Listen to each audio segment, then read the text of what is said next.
इस कहानी में इतने ज़्यादा ब्रूटल सीन्स हैं कि अगर मैं कंप्लीट वीडियो दिखाऊंगी तो शायद ये वीडियो ब्लॉक हो जाए।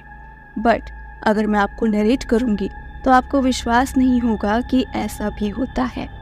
हैलोवीन एक ऐसा हसीन त्योहार है जिसमें अंग्रेज लोग के छोटे छोटे बच्चे लोग भूतिया कपड़े पहन के सबके पास जाते हैं और कहते हैं ट्रिक एंड ट्रीट। अगर आप ट्रिक कहोगे तो वो आपको छोटे छोटे जादुई खेल दिखाएंगे जिससे आपका मनोरंजन होगा, और अगर आप ट्रीट कहोगे तो वो आपसे बदले में चॉकलेट लेके जाएंगे जिन्हें बाद में वो मज़े से चाट चाट के खाएंगे। लेकिन ये कहानी काफ़ी अलग और ख़तरनाक है। तो कहानी शुरू होती है जेनी नाम की लड़की से। पूरा घर अकेला, सूना, और वो एक बड़े से सोफे पे फैल के एक हॉरर कॉमेडी फिल्म देख रही थी। जिस हॉरर कॉमेडी फिल्म में एक हस्बैंड और एक वाइफ, बॉलीवुड के जैसे वाइफ को काफ़ी सुंदर बनाया गया था, लेकिन हस्बैंड एक खतरनाक क्रिएचर था। शायद एलियन हो या कोई ज़ॉम्बी हो या भूत हो, पता नहीं, पर शादी हुई थी उसकी एक इंसानी लड़की से। इनकी एक बेटी भी थी जिसमें ऑब्वियसली पापा के डीएनए होने के कारण वो खुरापाती काम करती रहती थी, और बदले में उसकी मम्मी उसे सजा देने के लिए बार बार ग्राउंडेड करती रहती थी। तो इस तरीके से ये डरावनी और कॉमेडी कहानी चल रही थी, और हमें पता चलता है कि आज की शाम हैलोवीन की शाम है, और जेनी अपने सोफे पे बैठे इस शो को देख तो रही है पर हंस बिल्कुल भी नहीं रही है, जैसे उसका ध्यान कहीं और है। और हमें पता भी चल जाता है कि जेनी का ध्यान कहाँ है। जेनी लगातार अपने बॉयफ्रेंड वेस्ट को मैसेज कर रही थी कि वो कहाँ है, कब आएगा। वो तो अपनी पार्टी में एंगेज हो गया है, पर जेनी तो यहाँ अकेली है ना, उसके साथ एंजॉय करना चाहती है। बॉयज बीइंग बॉयज कहते हैं कि दोस्तों के साथ सेलिब्रेट करने के बाद ही आऊँगा। इस बीच में टीवी में एडवर्टाइजमेंट आता है और दरवाजे पे नॉक भी होती है। इस नॉक में ऑब्वियसली मोहल्ले के बच्चे आए थे ट्रिक एंड ट्रीट लेने के लिए। तो जेनी खुशी खुशी अपने चॉकलेट का पॉट लेती है और बाहर जाती है बच्चों को चॉकलेट बांटने। इस बीच में वो फिर से वापस आती थी, फिर से अपने टीवी शो को एंजॉय करती थी, वेस को 4-5 मैसेज करती थी कि वो कब आ रहा है, और बाहर आए बच्चों को चॉकलेट बांट रही थी। बच्चों को ट्रिक एंड ट्रीट बांटते बांटते उसे ये भी लग रहा था कि उसका भी बॉयफ्रेंड अगर टाइम पे आ जाता तो वो भी बाहर जाके एंजॉय करती। इस बीच जेनी का ध्यान ही नहीं जाता कि कटोरी में जिसमें खूब सारे चॉकलेट रखे हुए थे उसमें एक चिट्ठी पड़ी हुई थी, जिस चिट्ठी के ऊपर लिखा हुआ था जेनी, यानी ये चिट्ठी उसके लिए। जेनी जब उस चिट्ठी को खोलकर पढ़ती है तो उस पे हैलोवीन की बधाइयाँ लिखी थी, लेकिन उसके बाद जो लिखा था वो जेनी को समझ में भी नहीं आता है। उसमें लिखा था कि फुल मून यानी पूरी चंद्रमा वाली रात में कोई एक क्लाउन आएगा जो कि तुम्हें सबक सिखाने वाला है। अब किस चीज़ के लिए सबक सिखाने वाला है और जेनी ने किया क्या है, ये सुन के उसका दिमाग खराब हो गया, और ऑब्वियसली उसका बॉयफ्रेंड भी अभी तक नहीं आया था। तो इतने सारे लोगों के बीच में कौन वो चिट्ठी डाल कर गया है उसे समझ ही नहीं आया। इस बीच उसका शो भी आगे बढ़ गया था, जिस शो में जो पापा था यानी ज़ॉम्बी पापा, वो एक इंसानी आदमी के चेहरे की चटनी बना रहा था रात के सॉस के लिए।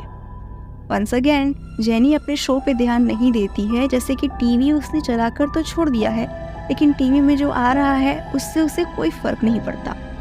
और दरवाजे पे खटखटाहट होती है। इस बार दरवाजे में एक हरा चमकीला मास्क लगाया हुआ अजीब सा आदमी खड़ा था। जेनी उसे हैलोवीन की बधाइयाँ देती है, बदले में वो आदमी भी जेनी को हैप्पी हैलोवीन कहता है। लेकिन जेनी को फील हो जाता है कि इस मास्क के पीछे जो आदमी है वो काफ़ी उम्रदराज है, और हैलोवीन पे तो मोस्टली बच्चे आते हैं चॉकलेट। ऐसे में जेनी को थोड़ा अजीब लगता है कि एक उम्रदराज आदमी क्यों आएगा ट्रिक एंड ट्रीट लेने के लिए। तो जेनी उससे पूछती है कि क्या पिछली बार जो मेरी कटोरी पे चिट्ठी पड़ी थी वो तुमने लिखी थी, जिस पर वो आदमी कोई जवाब नहीं देता है। और अब जेनी को अजीब और ज़्यादा लगने लगा था। वो उस आदमी से कहती है तुम अपना मास्क उतारो, उसके बाद मैं तुम्हें ट्रीट दूंगी।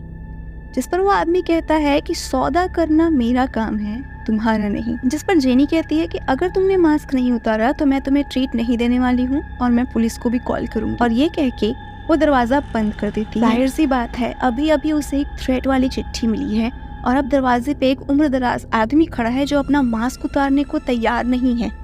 ऐसे में पुलिस को कॉल करना ही तो सबसे सेफ ऑप्शन है ना। वो अपने फ़ोन पे पुलिस को कॉल नहीं करती, बस अपने बॉयफ्रेंड को कॉल करती है।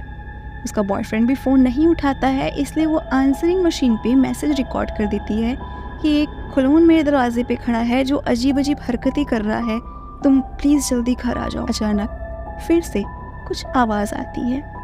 जेनी को लगता है कि ये तो खिड़की के कांच से कुछ टकराया है, ऐसी आवाज़ है।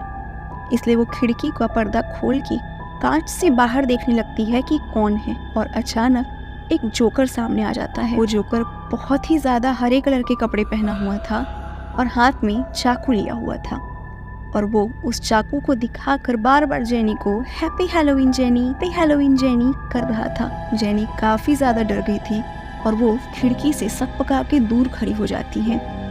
काफ़ी देर तक वो उस जोकर को देखती रहती है और वो जोकर क्रीपी तरीके से स्माइल करते हुए अपना चाकू जेनी को दिखा रहा था। जेनी बिल्कुल खिड़की के पास अब जाने की हिम्मत नहीं कर पा रही थी और अचानक वो जोकर भी खिड़की से गायब हो जाता है। एक तो पल के लिए जेनी ठहर जाती है, अपनी सांसें पकड़ती है, लेकिन कुछ अनहोनी की आशंका उसे अभी भी महसूस हो रही थी, जिस चक्कर में वो जैसे अपनी जगह से हिल भी नहीं पा रही थी। और पता नहीं कैसे अचानक सोफे के पीछे से वो हरा वाला जोकर बाहर निकलने लगता है।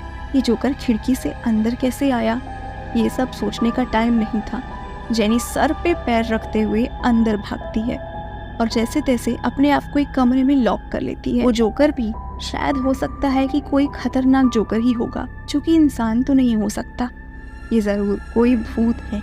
तभी तो वो खिड़की से घर के अंदर ऐसे स्नैप होके आ गया। वो दरवाजे के पास आकर दरवाजे को जोर जोर से बजाने लगता है। जेनी भी कमरे में घुसते ही सबसे पहले अपनी गन निकाल लेती है, जो कि उसने कपड़ों के बीच छुपा कर रखी थी। वो गन को तेजी से पकड़ के रखती है ताकि कुछ भी गलत हुआ तो वो सीधे सामने वाले को शूट कर देगी। वो जोकर बार बार दरवाजा खटखटा रहा था और जेनी को कह रहा था, जेनी बाहर आओ, मुझे तुम्हें अपना चाकू दिखाना है। जेनी विश्वास करो, मैं तुम्हारे चेहरे को नहीं काटूंगा, ना तुम्हारी आंखें निकालूंगा। जेनी जेनी मुझे बस अपना चाकू दिखाना है। अब ये जोकर चाहे कितने भी प्यार से बातें कर ले, जेनी की जान निकल रही थी, जैसे कलेजा उसका मुंह में आ गया था। वो जोकर को कहती है कि मेरे पास गन है, अगर तुमने दरवाज़ा खोलने की कोशिश की तो मैं तुम्हें गोली मार दूंगी और मैं बस 3 तक गिनती गिनूंगी, 1 2 3। और अचानक जैसे किसी के कदमों की आवाज़ आती है, जैसे कोई पीछे जा रहा हो। सन्नाटा छा जाता है पूरे कमरे के आसपास। ऐसा लगता है जैसे कि वो जोकर वहाँ से चला गया है। जेनी फिर भी कोई हड़बड़ी नहीं करती है दरवाजे को खोलने। वो शांति से बैठी रहती है, सांस लेती रहती है, अपने गन को जोर से पकड़ी रहती है। और अचानक उसे एक आवाज़ आती है। ओह, ये आवाज़ तो वेस की है। वेस जेनी को आवाज़ दे रहा था। शायद वो अपनी पार्टी से वापस आ चुका था। वो जेनी से बार बार पूछ रहा था, जेनी जेनी कहाँ हो तुम? घर में इतना सन्नाटा क्यों है? बेबी कहाँ हो तुम? जिस पर जेनी कमरे के अंदर से ये आवाज़ देती है कि एक क्लोन मुझे मारने की कोशिश कर रहा था, मैं यहाँ छुप के बैठी हूँ। पर उसके बाद वेस की आवाज़ ही नहीं आती। तो क्या वेस की आवाज़ एक छलावा थी? क्या ये जोकर ही वेस की आवाज़ निकाल रहा था कि जेनी कमरे से आ सके बाहर? जेनी के पास इतना दिमाग लगाने की ताकत नहीं थी, क्योंकि उसे तो ये डर लग रहा था कि कहीं ये जोकर वेस को भी ना मार दिया हो। दरवाज़ा खोल के जब कमरे से बाहर निकलती है तो हर तरफ एक खूंखार सन्नाटा पसरा हुआ था। कमरे में हर तरफ लाल रंग की रोशनी फैली हुई थी और सिक्योरिटी अलार्म बज रहा था। तो क्या सच में वेस यहाँ आया था और वो जोकर वेस को मार दिया? अचानक जेनी की टीवी जिसमें वो शो देख रही थी, उसमें एक पपेट शो आने लगता है, जिसमें पपेट और कोई नहीं वेस था। और वेस को पपेट की तरह नचा रहा था वो हरा वाला जोकर। वेस बिल्कुल पपेट की तरह ही एक्टिंग कर रहा था और वो जेनी को खतरनाक खतरनाक जोक सुना रहा था, जिन्हें सुनकर हंसी तो बिल्कुल नहीं आएगी पर डर बहुत लगेगा। पर हर जोक को सुनाने के बाद वेस और वो हरा वाला जोकर जोर जोर से हंसने लगते थे। लेकिन जेनी अपने बॉयफ्रेंड को इस हालत में देखकर डरने लग जाती है और जैसे उसका दिमाग उसके स्थान पर ही नहीं रहता। जेनी जोर जोर से हंसने लगती है, लेकिन डर के मारे, जैसे जबरदस्ती उन्हें इन जोक्स पर हंसना है। अगर वो नहीं हंसेगी तो वेस को और तकलीफ देगा ये जोकर। तो जेनी अब हर जोक्स पे हंसना शुरू करती है, भले उसे हंसी आए चाहे मत आए, भले उसे कितना भी डर क्यों ना लगता रहे।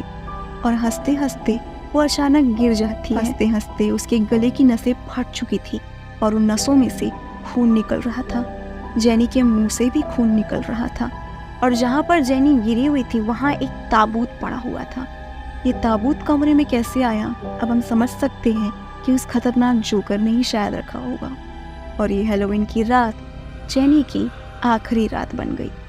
हंसते हंसते मर गई बेचारी, पर खुशी में नहीं, डर में। और उसके बाद ये पपेट्री शो बंद होता है, टीवी में झिलमिलाहट आने लगती है और पीछे से एक हरा मास्क पहना हुआ वही अधेड़ उम्र का आदमी जो जेनी से ट्रिक एंड ट्रीट लेने आया था वो आता है। वो आने के बाद जेनी के चश्मे को उतारता है, अपनी झोले में डालता है और फिर चाकू से जेनी की आंख की कठपुतलियों को निकालता है, जिसे भी वो लिक करते हुए, चाटते हुए और अच्छे से टेस्ट लेते हुए अपनी पॉकेट में रख लेता है। उसके बाद वो एक एक करके जेनी के दांत उखाड़ता है और गिन के उन 32 दांतों की पोटली बना के और जेनी की उंगलियों के नाखून को बटोर कर वो चल पड़ता है अपने अगले शिकार की तरफ। ये थी शार्प कैंडी फिल्म की कहानी, जिसमें हैलोवीन के दिन एक खतरनाक जोकर आपको ट्रिक्स भी दिखा रहा था, लेकिन किस कीमत पे, और ट्रीट भी लेकर जा रहा था, लेकिन किस चीज की। वो तो चल दिया अपने अगले शिकार की तरफ और जेनी के दांत उखड़े हुए थे, बदले में उसे कुछ नहीं मिला। लेकिन एक और राक्षस था जो कि बच्चों के दांत तो उखाड़ लेता था, पर बदले में उन्हें इतने पैसे दे देता था कि वो अमीर हो जाते थे। और धीरे धीरे ये दांत के बदले पैसों का जो लालच भरा खेल है, ये कहाँ तक जाएगा, देखिए हमारी इस वीडियो को क्लिक करके। और इसी के साथ में एक और हॉरर कहानी का वीडियो आपको दिख रहा होगा, जिसको आप देख सकते हैं। ये वीडियो पसंद आई है तो डरते डरते इस वीडियो को लाइक भी कर दीजिए।